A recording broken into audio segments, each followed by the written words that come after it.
Welcome back dito sa latest episode ng Pilipinas 360 Degrees. Kasama natin ulit. Ito talagang very, very luminary, almost luminous ex-secretary, future X, Y, and Z. Lagyan natin lahat.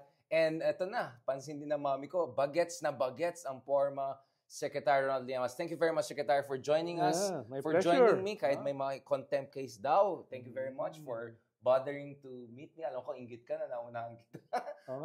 Ako kasi contemptible lang. Ayun nga, naunahan pa kita. Magkaiba yung contemptible, magkaiba yung may contempt. Yan dami nagtanong, bakit si Daria? Mas maraming sinabi yung si Ronald, si ano, yan tayo eh. So, interesting times. But before we go to the Supreme Court decision, we're hoping to have also Justice Ascuna later on for another very detailed analysis, another luminary. Pag-usapan muna natin ang Senado, Sir Ronald. So, there were some, indications that perhaps there could be a change in leadership of the Senate. We'll talk about the SONA a bit more later on when we talk about the legacy years of the president. What should he do in terms of big picture?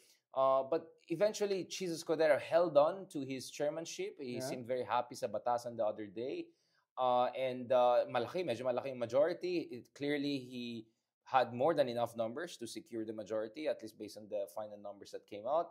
And if you look at it, the committee distribution also reaffirms what we have been saying, which is this looks like a very Duterte-aligned bloc, DDS7, whatever you want to call them, dominated. Di ba yung term na hegemonic bloc, di ba? So even within the ruling elite, there's a hegemonic bloc, right? Yung concept na ganun. So even within majority, there's a hegemonic bloc. And that is clearly the Duterte-aligned ones. I mean, just to give you an idea, multiple committees for, hindi Bato, actually si Bato isa lang yata nakuha. But if you look at people are very close to the former president, ayan, favorite natin, si Alan Peter Cayetano gets accounts. Sister gets ways and means. Alan Peter Cayetano also gets energy, right? Alan Peter Cayetano gets higher technical and vocational education. Marami pala siya na alam, no? He's very impressive. He also gets justice. Very, very important. I mean, that's 4 already for Alan Peter lang, no? And then the PIA also has a very important one, the ways and means. And if you look at it, Bongo has youth, he has sports, and he has health, obviously, malasakit. Robin Hood Padilla, again, our legal luminary, kinuha niya ulit itong constitutional amendments and revision of codes. Ito naman, in fairness, sa culture, communities, and Muslim affairs, I agree na I think he's the right guy for that, in fairness naman to him. So Robin Hood Padilla also gets multiple. He also gets public information and mass media. So Sir Ronald, kung nag-fake news ka, pwede kang tawagin doon sa kanyang committee. Interestingly, Rafi Tulfo also gets a lot of positions, although he's not part of the DS7. It looks like he's really seen as a very important element of this. He also gets multiple ones, including issues that have to do with labor and migrant affairs. Jingo Estrada holds on to national defense. So clearly, and Amy Marcos also gets a lot. Yung favorite mo, she gets cooperatives, she gets foreign relations again. She has labor and employment. Amy Marcos, wow, sarap buhay. Ang dami niya mga committees. Bam and Kiko just got the one that they were hoping for, and agriculture in the case of Pangilinan, Kiko, and basic education in case of Bam Aquino. So, Sir Ronald, this basically confirms our running theory that this is not a cheese majority. This is a very Duterte-aligned, bloc-dominated majority, and by extension, Senate. So, what is your read of this? Well, una ay amazing itong nakuha ni Cheese.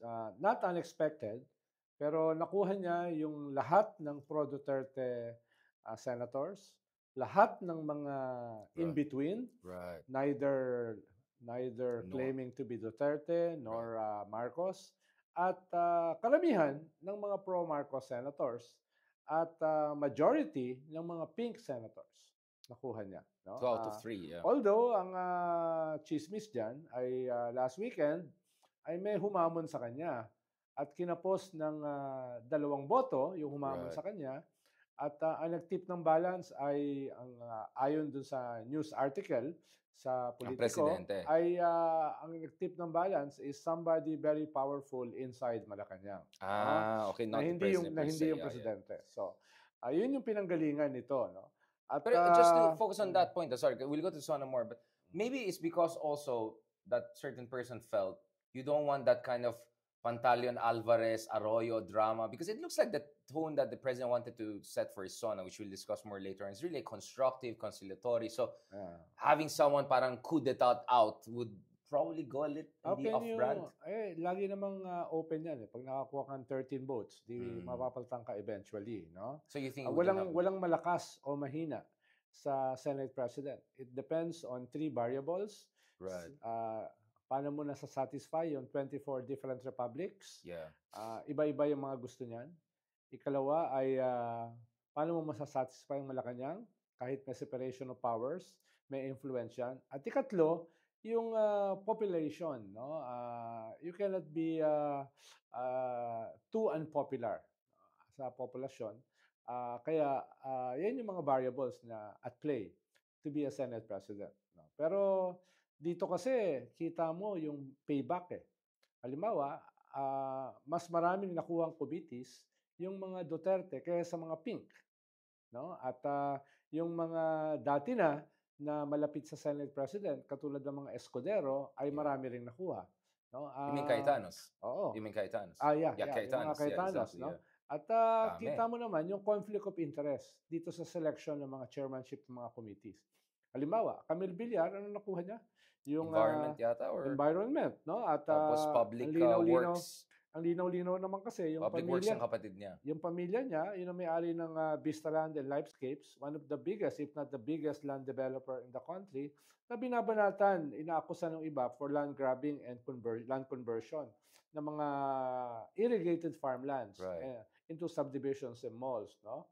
They also own St. Augustine Gold and Copper Limited, mining firm, the only copper smelter company in the country, sila may-ari niyan. Tapos yung mother niya na dating chair din ng environment. Birthday niya pala, just the other day. Greetings kay former Senator Sita Villar. Wala namang ginawang bills para protektahan ng environment. Well, she was the chair ng Environment Committee. So minana ito ni Camille sa kanyang mother. No? Interesting. At saka yung ibang mga bills sa land reform, environmental protection, mining regulation, ay mga wala nangyari dyan. Dahil nga nagko-complement sa kanilang mga negosyo. So, yan ay clearly a conflict of interest. No? Chairwoman siya ng Environment, Natural Resources, and Climate Change. And Mark Villar is Public Works. Kapatid naman niya, Public Works. No? Sabi ng Presidente, imbestigahan yung prime water, bagamat hindi niya binanggit. He didn't mention, but I think everyone knew. Na hindi umaabot ang tubig sa gripo. Yeah. No? Pero, nung siya ay DPWH Secretary, under niya ang LUWA. At ang LUWA ang nagbigay ng 100 na joint venture agreements between itong mga water districts at saka yung prime water. So, paano iimbestigahan ng LUWA, no, yung prime water na binabanatan ng Presidente habang yung isang Villar ang head ng Public Works? No? So, yan yung mga matitinding conflict of interest dito. Halimbawa, si Amy Marcos, Foreign Relations. Malinaw, siya yung bumanat sa ICC. Dito sa nangyari kay Digong. Malinaw din na siya yung defender ng China. No? Dito sa usapin ng West Philippine Sea. Di ba? Pinagmamalaki pa niya na kaibigan niya ang mga Chinese leaders na ini-invade ang ating territory. Siya rin yung Labor and Employment. Cooperatives, tatlo yung kanyang major chairmanship sa mga committee. And then you have Marcoleta also getting Blue Ribbon Committee and also dalawa rin ako. So clearly, may conflict of interest si Amy dahil sa kanyang mga dating posisyon dito sa pag-head ng Foreign Relations Committee. Tapos si Marcoleta, na clearly defender ni Sara at saka ni Digong sa usapin ng corruption ng confidential at saka intelligence fund, no, etc. Siya ngayon ang Blue Ribbon. No? Just to remind people, ano yung powers ng Blue Ribbon? Blue Ribbon, ito yung nag-investigate ng corruption in government. No? Ikaw nga ang defender ng Vice President. A controversial person. Oo, tapos ikaw ay clearly pro-Duterte. Anong gagawin mo doon sa laptop controversy? Sa DepEd ng panahon ni Digong? Anong gagawin mo sa usapin ng Parmali? No? At clearly, ang aatakihin mo ay yung gobyerno. Yun yung pwede ma-weaponize. Talaga ma-weaponize siya. Kaya hiningi niya yan. No? Right. Yung mga, Cayetano ay head ng human rights. No? head ng human rights. When Alan Peter was the DFA Secretary of Foreign Secretary. Affairs, Yeah. siya yung nagdepensa ng Tokhang sa United Nations and continued defending it International until media. the last year Yeah. ni Digong. Tapos siya yung head ng Committee on Human Rights. Diba? Laking problema niyan, diba? What about yung science and technology, considering yung kaldero na nakita natin sa ASEAN? I mean, wasn't that innovation, reflection of his... Magandang technological development. Pagkaralan natin yan. Kasi Si Robin Hood Padilla naman, Public Information and Mass Media, Cultural Communities, tsaka Constitutional Amendments. Yeah. Public information at saka mass media, binanatan niya yung mga artista na kumokontra dun sa pagsara ng ABS-CBN. Right. Lalo niyang mawe-weaponize itong committees na ito. Tsaka pwede matag as disinformation, mga ganun. If someone is saying something about Tama. Sara or about, I mean, his loyalty to the Dutertes is beyond Tapos doubt, right? nung itong constitutional amendment, siya na yung head niyan sa 19th Congress, Mm. ginamit niya yan to push for a charter change. No? Tapos ngayon, anong gagawin niya dyan? No, sa bagay, very expert siya. Constitutionally siya. He's a legal luminary, of course. Tapos si Bato de la Rosa, he only got one. Public order and dangerous stuff. He got only one because they think he will not last long in the Senate. Yes. Pero mahalaga kasi ito. Yeah, mahalaga yan. Actually, public order and Ikaw yung dangerous. po-accused with Duterte ng ICC. At possibly, lalabas yung international warrant mo. Yeah. So, gagamitin mo itong committee ito to protect yourself. Clearly, And a attack conflict of government interest, agencies na Yes. potentially could go against you.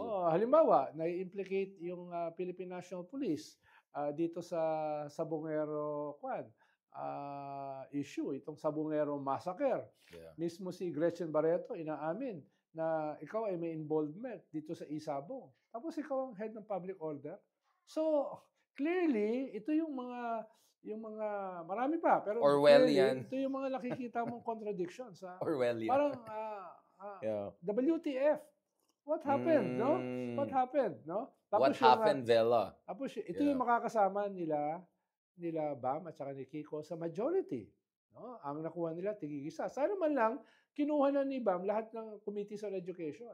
Na relevant, Higher education, tsaka TESDA. Yeah, ito, Diba? bakit yung science and technology kay Cayetano, di sana binigay kay Bam rin. I mean, at least, he's an intelligent guy. I mean, no question about it. Kay Kiko, yung agriculture plus environment. Or yung sustainable development goals, pwede rin. Yeah. Nagko-complement Or siya. rural development. Rural kung development. kukontrahin ka ni Villar dun sa mga policies sa agriculture, di ma-estopel ka. No? So, sana man lang ay kinonsolidate na nila. Sumama na rin lang sila sa majority. Binoto na rin lang nila si Mr. Fortwith, Mr. Remand, no? Mr. Possible dismissal. No? Tapos binoto mo na yan, edi sana makinabang ka na mas marami. Beyond itong tigi-isang committee. So, yan yung nakikita kong problema dito sa majority. No? Awesome, beautiful majority. Great, amazing, yeah. At itong mga chairmanship na pinamigay. Grabe, no? As a division of spoils. Clearly, conflict of interest. And clearly dominated by the Duterte wing of Ang this hindi ko maintindihan, paano ito napayagan ng Malacanang? Dahil because there's separation of powers. Directly or indirectly, meron silang role dyan. No? And because of this, I think they will reap the whirlwind. Well, I mean, many people are saying if you're either on the pig side or either on the administration side, this is not the most encouraging composition. Having said that, to be fair to Bam and Kiko naman, sumali naman sila sa minority even though they're part of majority on the very important issue of transparency dun sa bicameral discussion, which is something that was quite a highlight of the SONA when the president called for, medyo ayos-ayusin naman sarili niyo, diba? Mahiya naman kayo. Pero, what do you think about that? Pero mismo naman kasi si Cheese, sinuportahan yun eh. So, it's no big deal. I think most senators will support that. Kahit yung mga involved sa 142 billion insertions. Right. No? Parang yung nakita mo sa SONA na nung binanatan ng presidente, yung mahiya naman kayo sa mga flood control. Ang dami ng tayuan at nagpalakpakan. At alam mo, marami doon sa tumayo at nagpalakpakan involved sa flood control. Diba? Ganon din naman dito sa Open BICAM. No? How do you see the Open BICAM? Could there be like a for the gram Open BICAM and then the real negotiation behind the scenes? Because the accusation was For instance, when Grace Poe was the head of the relevant, hindi siya yung talagang nag-final negotiate sa BICAM. Allegedly daw, it's the, current Senate President who did the proper negotiation, green room negotiation tawagin natin. Yes. Pero una, the devil is in the details. Ano ba yung maaprubahan? Diyan. No? Ikalawa ay, alam mo sa Pilipinas, lahat ng batas belusot eh. Right. No? Ano ba naman yung mag-inuman kayo sa bahay ng isang senador o isang congressman? Doon yung pag-usapan yung mga babaguhin. So, sa Open BICAM, baka makita mo yung napagkasunduhan na behind the scenes. Pero mabuti na meron yan. Hindi ko sinasabi na exactly, it's better na meron yan. Okay. Sinasabi ko lang ay mahalaga dyan ay dalawa. Una yung detalye, ikalawa political will. The devil is a detail and political will is very important. The thing though, Secretary Llamas, I want to go back to is, what is realistically the wiggle room for BAM and Kiko within this majority? How many times can they do what they have done, for instance, like join the minority on other issues? Can they keep on doing that if the DDS bloc within the majority keeps on pushing their version? Well, defining kasi ito dahil ang labanan ay 2028. At kaalyado nila yung makakalaban sa 2028. No? Including, I presume, the Senate President na gusto rin tumakbo bilang presidente, although dinay niya. No? So, tapos, yung mga bumoto sa'yo, ayaw yung ganyang arrangement. Right. So, ma-harness, ma-unite mo ba yung bumoto sa'yo going into 2028, knowing na sumuporta ka dito kay Boy Kilay, dito kay Boy Insertions, no? At kasama mo rito yung mga napakarami na mga beautiful pro-Duterte senators. I know, amazing people, diba? Beautiful people.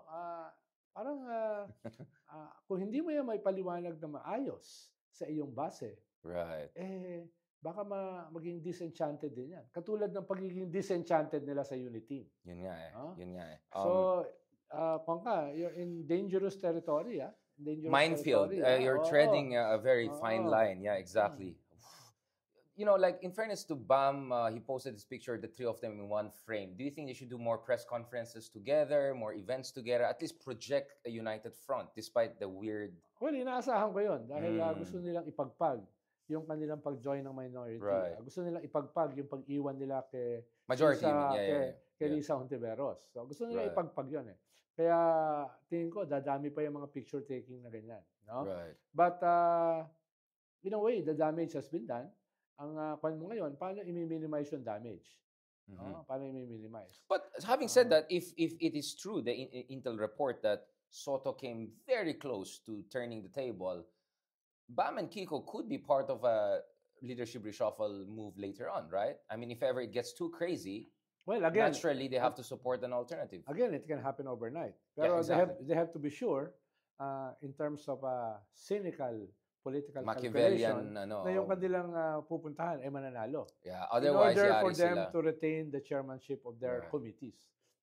Just to remind again our followers, Sir Ronald, how important really are these committees? Are we talking about huge budget, huge staff, huge ability to coordinate with relevant government agency? Meron ka bang direct line na sa Department of, I don't know, Agriculture kung Senate Committee on Agriculture ka ba? Or does it mean Angara and BAM will be locking step? You said it all. All of the above. No? Lahat yan. I'm just trying to be fair also to them on the pragmatic argument. All of the above. Nandun yan. No? Pero sa dulo, pipirmahan ba yan ng presidente? No? Halimbawa, dun sa zona ng presidente, wala masyadong policy statement on fiscal policy. Saan mo kukunin itong mga populist rhetorics mo? Saan mo kukunin ang revenues para dyan? Hindi ko masyadong nakita yun. Deficit spending, which let's discuss that in the next episode. Deficit spending. Your deficit is already huge. Your debt is already huge. You increase the cap from 55% to 60+%. I mean, that's the only way I can see moving around this. Now, Senate. If you're Sara Duterte right now, how are you feeling about the Senate? Well, ino-organize na niya yung kanyang momentum. Naglabas siya na sa statement today praising the praising the Supreme Court, praising the Senate, praising everybody except yung mako-contempt na Hey Darian at saka Persis and Daniel. Wait. What happened? Who is praising? Praising everybody except you and Percy and I thought Bloodbath as a beat player ako, no? I still never mind. I've been advised by my team that let's be respectful. No, but going back to this, sabi na ready siya for another Bloodbath, sabi ng spokesman niya. Next concert daw, February. Nagsabi na siya ng bloodbath eh. Tapos bubble bath pala yung kanyang hinabol, baby, no? Baby bubble bath. Hindi naman niya inatras yung kanyang kwan. Kaya ikaw ba papaniwalaan mo ba si Sara? Okay, so let's look at it this way, Sir Ronald. Alam naman ni Sara na next year, kung may magfa-file, masyado na malapit sa 2028. Kaya mag-hesitate yung mga pumirma ngayon, no? At least some of them will hesitate dahil malapit na sa 2028. At si Sara ay number 1 sa presidential preference, no? At magkakaroon siya ng momentum at pwedeng humina, maging early lame duck ang presidente. If so next together, year will be an entirely different political landscape. No? Dahil palapit na yan sa 2028. Unless, though, I mean, I was talking to folks who have been, who are in this, let's just say, impeachment universe. Some of them were saying you can keep the fire going, fuego. You do people's tribunal. You expect maybe the next ombudsman. That's the big thing, no? The next ombudsman might make some moves. So basically, 4 months, 5 months, you keep this warm, you keep this hot, and then maybe say, like, at the end of the day, to be fair to the Supreme Court, sabi nila, the ruling has nothing to do with yung merits of the impeachment. Pero ginawa ng Supreme Court, pinahirapan yung impeachment. The next impeachment will be more difficult than the last one. Because of the timing, but also the rules around. Yung mga pinasok nila ng mga revisions ng konstitusyon. They amended, sabi nga ni former Justice Ascuna, they didn't only amend Article 11 of the Constitution on impeachment. They are derailing the Constitution in terms of having high government officials accountable. No? You mean they have tightened the noose too much? Yeah. Pero mo pati yung Supreme Court, no, ay limited na yung possibility of impeachment dahil yung mga constitutional bodies daw ay hindi pwedeng basta-basta kasuhan, lalo na ng impeachment. Nakasama yun doon sa decision, doon sa 97 page. No? Kaya amazed lahat eh, especially yung legal luminaries. Hindi lang Chief Justice Panginiban. Hindi mo lang ginawang very fast yung decision in just a few days, natapos mo 97 pages, na-distribute mo at napag-usapan nyo. Ikalawa ay ginawa mong prospective. No? Imbis na prospective yan, in-implement mo na ngayon. Meron kang jurisprudence na sinusunod ngayon. Tapos ang sinabi mo, dapat ngayon ay hindi nagawa ito na wala naman sa rules at saka sa konstitusyon. No? So, nawala yung pagiging prospective na very basic sa batas. No? At ikatlo, yung factual basis mo para dun sa iyong desisyon. Parang mali. Dahil napadala yung fourth impeachment before the ending of the session. Ang sinasabi mo kasi, yung tatlo ay counted dahil hindi inaksyonan until the ending of the session. No? Yung ending of the session was 7 p.m. plus. Right. Napadala yung impeachment ng 3 p.m. plus. 4 p.m. No? plus. So, ibig sabihin, clearly, nauna. So, ayusin mo yung facts mo. Pero yung pinakamahalaga ay hinigpitan mo yung susunod na impeachment. So what about the motion for reconsideration? I mean, is there an off-ramp? I mean, if you're the Supreme Court right now, I mean, you have a situation whereby some of these, how can I call them this, the dodgy DDS people trying to, they're saying contemptuous daw kami for, basically just expressing disagreement with the decision. I doubt if the 13 unanimous votes will reverse themselves. No, I doubt. No? Or even modifications, you cannot see them making certain... What will they modify? It's simply dismissal or not dismissal. Ano yung modify mo? No? Well, for instance, yung definition nilang what constitutes initiation, which is something that, for instance, now, Carpio Morales, former Justice Carpio Morales was also focusing. Yes, pero you still have to change your decision. Do you dismiss? Do you restrict or not permit the Senate court, impeachment court, na nagsimula na from proceeding? Yun yung fundamental eh. Yun yung fundamental. So why would someone in the Senate say they still have a prerogative? Pero August 6, di ba? By the time siguro this episode Well, formahan yan eh. Dahil alam mo na hindi na matutuloy, so poporma ka na ikaw ay pro-constitution, pro-rule of law, etc. So, may maniwala ba? hina-harness mo yung kwan eh. Yung possible popular gain dito. Right. Dahil maraming nagalit. Tapos i-appease mo sila. Knowing na hindi na matutuloy. Right. No? Dapat pumosisyon ka before the decision. Not after the decision. At saka alam mo naman, you don't have the numbers. Nagsalita na si Jinggoy, yung majority floor leader before. Nagsalita na si Senate President. Nagsalita na yung former Senate President, si Mig Subiri. No? Nagsalita na, binabawi na nung ibang nagsalita. So, I doubt if that has a future. Yung move sa Senate na i-continue yung hearing. Although, suportado ko yun. Dapat gawin yun dahil separate body ka eh. Separate co-equal branch ng government. Bakit ka susunod? Malinaw naman sa konstitusyon. Ikaw lang ang pwede magdesisyon kung tutuloy ba ang impeachment o hindi. So, gamitin mo na yun. Sinasabi ko lang, I doubt kung gagawin yan nung karamihan ng mga senador na bumoto for remand. Karamihan ng mga senador na gustong i-dismiss yung impeachment. So, okay. To end this episode, before we go, because I want to also talk about the SONA, the Philippines project in the next 2-3 years, legacy years of President BBM, West Philippines, ICC, ang dami natin pag-usapan, and investments. This is an issue. Perhaps you and I have slight difference of opinion on certain issues. EDCA, we can discuss that. But so what are we looking at in the next 2, 3, 4 months? Because it's not like na-acquit si Sara of some very serious accusations. It's not like the Congress is not in a position to do a Quadcom 2.0. My understanding is they're already looking at that. I saw the other day, what is Congressman Luis Stro, Congressman Zia. I saw a lot of people are members of the Quadcom and prosecution team. They seem still optimistic that they can keep the fire going. Kumbaga, this is not just going to disappear. That there's going to be more slugfest. Yeah, so what are we looking at here? Of course, pero ang nakikita mo ngayon is a significant weakening ng ating mga political institutions. Right. No? Na-weakened ang Senate dahil do sa kanilang actuations dito sa impeachment, yung kanilang forthwith, remand, dismiss. Right. No? Na-weaken ang Supreme Court with this unprecedented decision nila. Even perhaps going against the Constitution. Right. By, sabi nga ni Justice Ascuna, by amending and derailing our Constitution. No? At makita mo rin yung weakening ng executive na parang neither here nor there. Right. At nakita mo yan doon sa last SONA na parang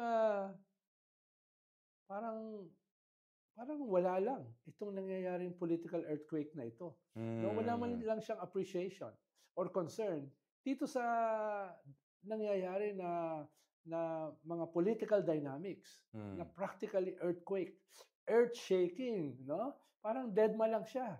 So, while watching him in the SONA, sabi ko, parang hindi nangyari itong mga pinag-uusapan natin. Pag-usapan natin more because I think there was a strategy behind that. Although we can have a debate about whether the strategy is working or it will work.